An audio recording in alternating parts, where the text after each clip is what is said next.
Okay, now how would you represent the case of an object having an initial speed and a different speed after some time? Now, when an object changes speed, we say it's accelerating.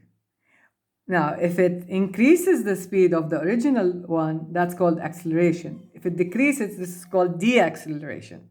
Now, acceleration basically is measured by or actually finding the change in velocity between the initial and final velocity and divide it by time. So, and remember, we're using objects that move in a straight line. If objects move in different lines, that would have a different equation a little bit.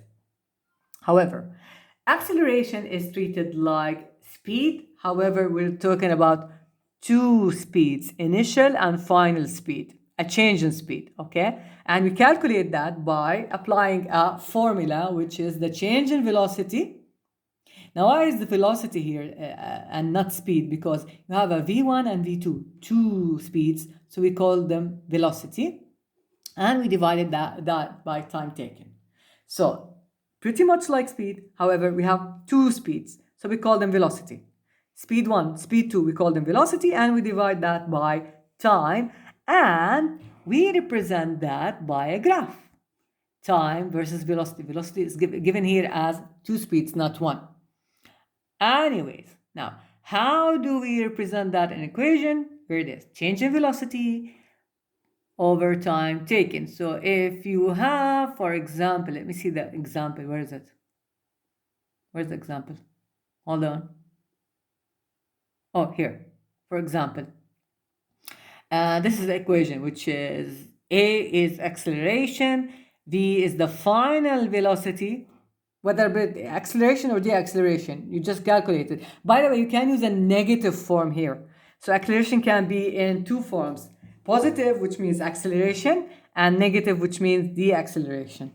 And this is how it's done. Acceleration equals v minus u over time. Well, A is acceleration, v is the final velocity, so you put that final velocity here.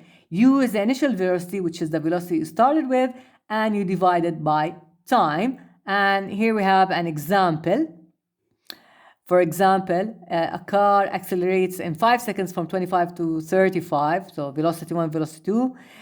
And how do you calculate acceleration? Well, you subtract the final velocity minus the initial velocity, and you divide that by time, and you get acceleration 2 meters per second. Now, how do you represent velocity over in a graph? Well, take a look here. What do we have here? Inclination, steady, decline, and flat line. What does that represent? Well, A represents, it's pretty much like the speed one, except it's more detailed. Velocity is more detailed than speed because it shows you the changes. Now, A, what do you think it is? Negative or positive? Yes, it is positive acceleration.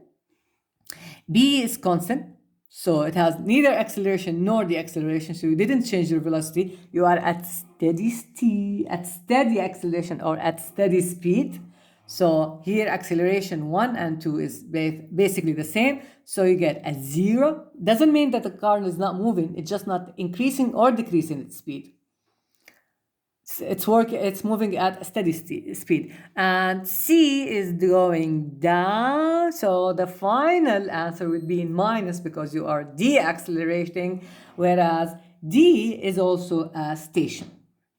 Now, given that the time or the distance at D is 0, we can assume that the object is stationary. But if it has a positive value, it goes back like B. Steady movement, but it does not mean it has no speed. It just means that it didn't deaccelerate or accelerate at that point. Now, what do you need to know of this concept? The main ideas. What is speed? What is velocity? What is acceleration? And how to recognize them from a graph. You don't need to go into too much details, just the basic idea and solving the questions in the worksheet and in the book. Thank you very much. If you have any questions, please don't hesitate to email me.